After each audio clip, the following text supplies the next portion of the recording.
Happy New Year, everyone. It's 2024, and welcome to our podcast, Speaking with Kurt. And here's your host, Curtis.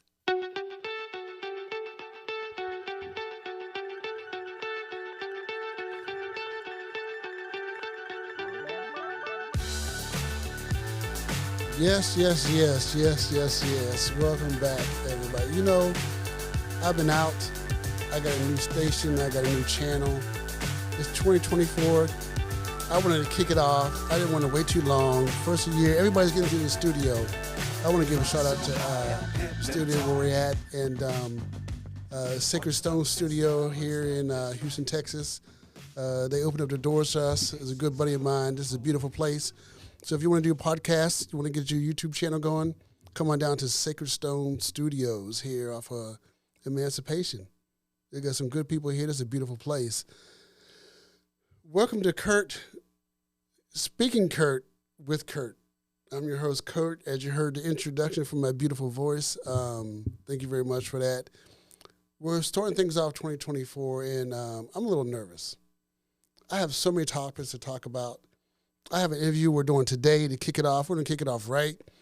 This is going to be different from my other channel. We're going to be talking about sports, politics, UFOs, UAPs, space technology, financials. We're going to get down to the nitty gritty. We're going to be talking about some stuff that's going to really touch some people. I hope I can make you laugh. I hope I can make you cry. We're really going to get into it. Nothing is off topic here on Speaking Kurt with Kurt. And I'm looking forward to this. I hope you're looking forward to it. Tune in. When you hit my page, please don't forget to subscribe and like and share. I love your likes. I love your subscribing. Please share. Get the word out. If there's topics that you want to talk about, you want to hear about, I'll invite you into the studio. And also put comments in there because I'd love to talk about what you want to hear. So we're going to get into this. I cut into this man's time, so we got to jump in. Today, I have, let me get my notes together, folks. Kurt got to get it together today. I have a environmental justice advocate and educational advocate we're going to talk to today. And you're really going to enjoy this. I try to make some notes. This lady and who she rolls with, they are so intelligent. They are so filled with knowledge, and we're going to give a little bit to you today. So without further ado, my new friend, she's a mastermind. Don't get it twisted, y'all. This lady's so smart. I only hang with smart ladies. You heard that intro, right? That's right. So without further ado, I'm not even going to say your name. If you decide to say your name, come on in. Let's get this thing started. Let's get this podcast. Let's get this thing started. How you doing? I am doing great. Thank you for your time. Thank you for having me. It's an honor. Oh, wow. Thank you so very much. I am so thankful to be here. There you go. She don't listen to you, that the voice going to change. You know, she loves you coming in. That voice is real soft, but she's going to be hitting you with some really good stuff. I'm really looking forward to this. We reached out to you yesterday. Absolutely. And asked if you would do this. Yes. My very first one with Speaking Kurt. And we're going to be speaking Kurt. We're going to be speaking Frank. We're going to get down to it. And this is really something I know I smile and we laugh. And we had a good time. We spent the day together. Yes. Amazing. I'm so thankful Thank for the you. time that you all spent with us today. Thank you. Really grateful for that. And so, looking honored. at the clock there. So we're going to get started. And I got my notes here. And hello, everybody, from watching me on my other channels. Thank you. Please subscribe. Looking forward to my family out there. Thank you very much for all your support, all the love that y'all have given me. Thank you for Your Travels Are Us Properties, LLC, for all the support they've given me over the years. Thank you to CurtTech Inc., CurtTech Curtis. And the views that I may have on this channel may not necessarily be the views of my family members, my friends, CurtTech Inc., CurtTech Curtis, nor Your Travels Are Us Properties. So let's get that out there right now. These are, speaking with Kurt views and the things he wants to talk about. So anyway, Thank you. So I have some questions. You run it. I'm just going to be here today. Okay. We're going to kick this off right. So we're going to talk. One of the things we talked about was like the no zoning in Houston. What does that mean? So with the no zoning here in Houston, basically any business can move into the neighborhood. There is no restrictions. There's no boundaries that they have to abide by, and they're able to operate out of whatever neighborhood, whatever zip code they want to be in. So any kind of business can move into any kind of neighborhood, whether it's good for the environment or not. Absolutely. What we're about to get into. And they can go in, and I don't know how it's going to be regulated, but they can just say, I'm opening up over here, and they're open. Yes. Just like that. Yes, just like that. Whew, mercy. Now, how does that affect lower income areas? Well, like everyone says, you got to follow the dollar. It's all about the money. And when they move into the low income areas, it is not expensive to operate.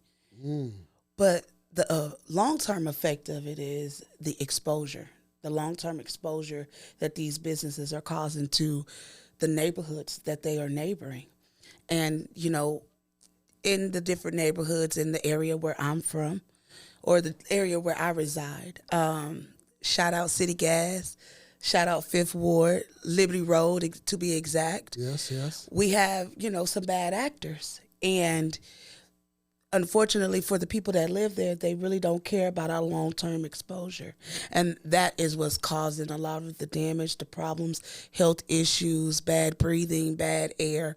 And we're just trying to do what we can to help spread awareness and bring all of the people that would love to help us spread awareness of what's going on in our area to uplift our people, our community, and just make it a better place to live. And that's what we're going to try to do some of that today. Yes, sir. So when you say bad actors, I've been doing IT 22 years.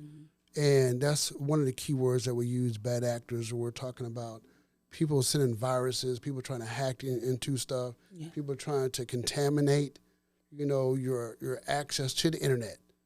And my history, bad actors can mean a lot of things also. As a former military police investigator, worked out of D.C., and I've done a lot of stuff.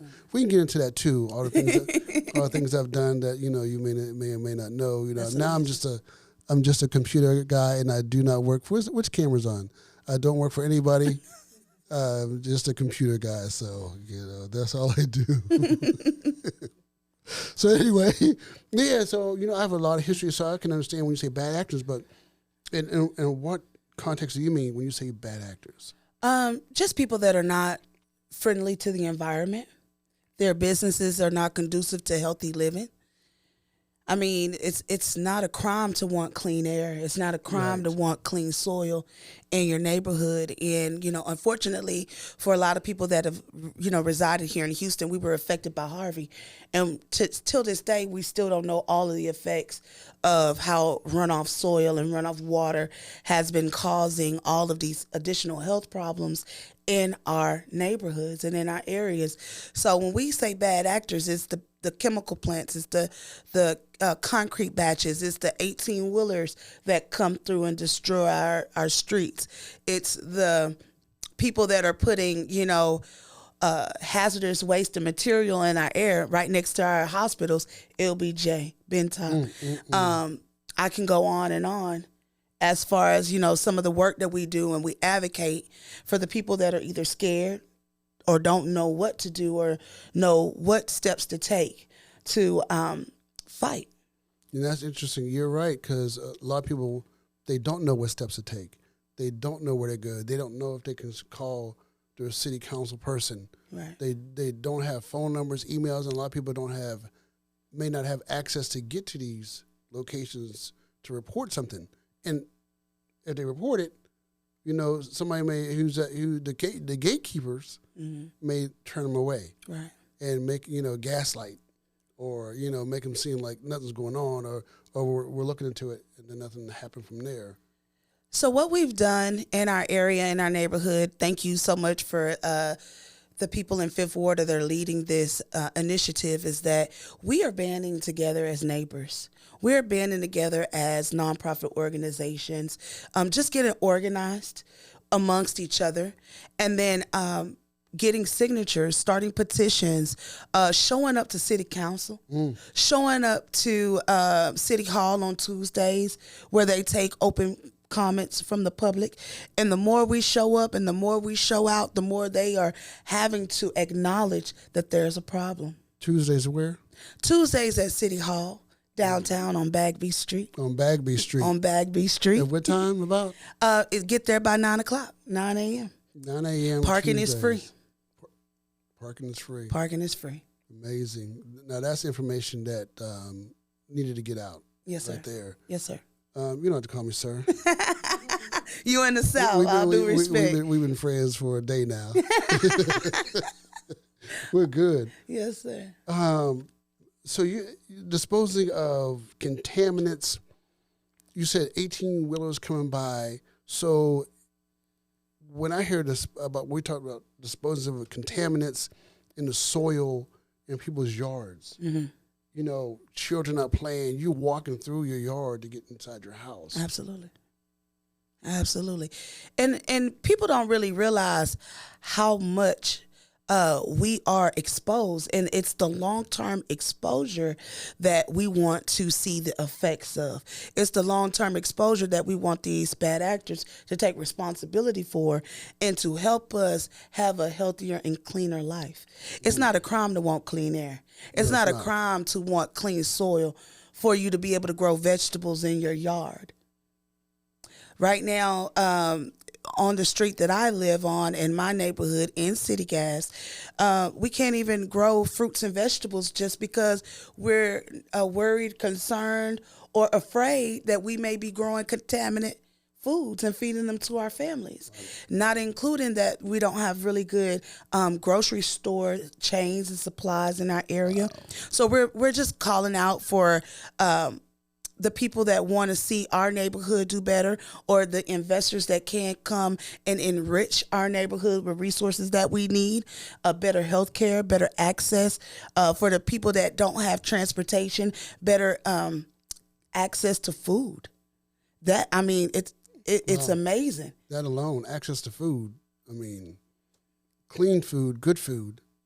You know, not healthy stuff that's food. Healthy food. Right. Not stuff that's contaminated or old. You know, that the runoffs, the contamination, all this has a long-term and short-term effect on children going to school.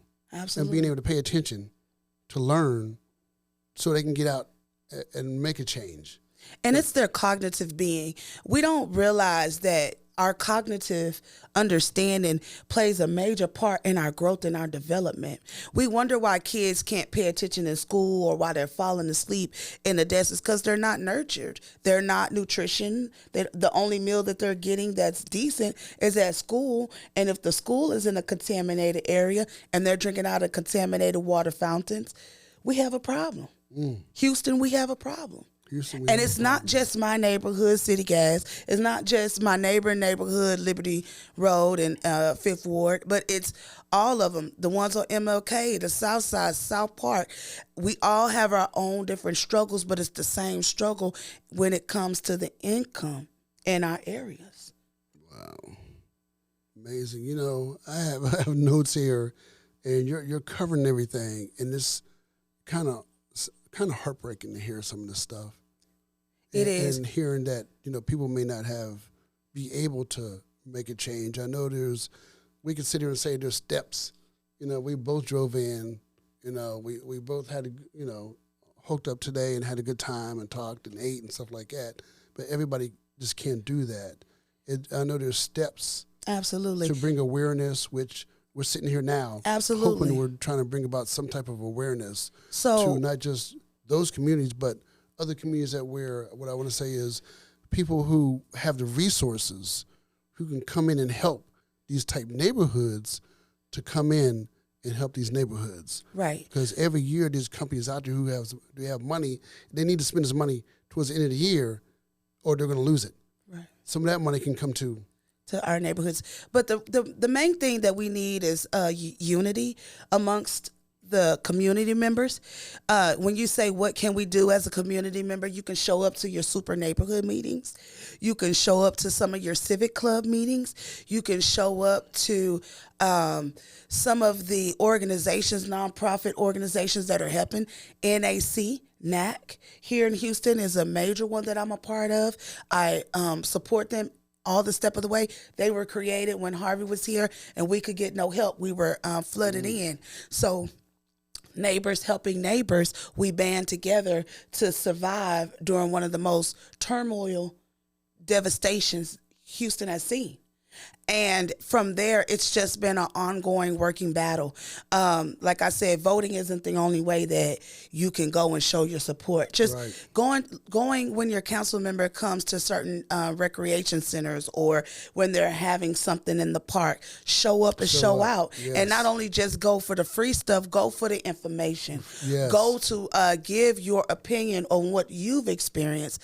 Something that a lot of people don't even know when we're going through turmoil or when there's a devastation, no lights. If you have solar lights in your yard, take your solar lights in home and you'll be able to have lights in your house when your house is out of power. Like those are little tools and tidbits that NAC has instilled in me and has instilled in my neighbors to where we can survive to see another day. I've never thought about that. Yes, sir. Wow. I know we're running short on some time here. Yes. Something I do want to cover. We talked about what is a cancer cluster. Listen up, folks. I'm sorry. Go ahead. Go ahead. I heard this today. Never heard this term, but I understand what you're saying. Please tell us what cancer cluster is. Real quickly, cancer cluster is a concentrated area that has been affected long term by whatever chemical that is in the area. Not saying specific, i.e., to railroads. Certain businesses that are hazardous, they're leaving their contaminants around, which is now creating astronomical numbers in cancer outcomes and asthma. Houston is one of the number one cities with the highest asthma rates. Well, I'm not going to talk about areas, but I can see that. Absolutely. I make a drive every day, every other day, and I can see that happening. Absolutely. It's amazing. I love Houston. Yes. But, hearing that's kind of disheartening. And so that's why, we need better health care. We need advocates that are here willing to help people be able to afford their health plans. And, it just goes on and on how much work we still have to do here in Houston. Wow. With that, we're going to close out. I want to thank you for your time. Thank you for having me. Environmental justice advocate and as you can tell, an educational advocate. Absolutely. I want to thank you very much for coming in today. Yes, sir. I really appreciate you and the other brains behind, beside, around, protecting you. Yes, and hopefully we can get them other brains in here in the studio. Yes. Because you all carry a lot of knowledge that I want. Absolutely. A lot of knowledge that everybody needs to hear. This isn't just being broadcast here in Houston. This is internet worldwide, going out everywhere. So with that, I thank everybody for tuning in with Speaking with Curt. We got through our first broadcast. I'm very happy for that. Stay tuned. Remember, subscribe, like, and share. Speaking Curt is coming to you. Hopefully I'm one of the most dangerous YouTube channels out there. All right. Because we're going to put some information out in 2024. We're looking forward to it. Thank you very much, everybody. We'll see you next time. Speaking with Curt.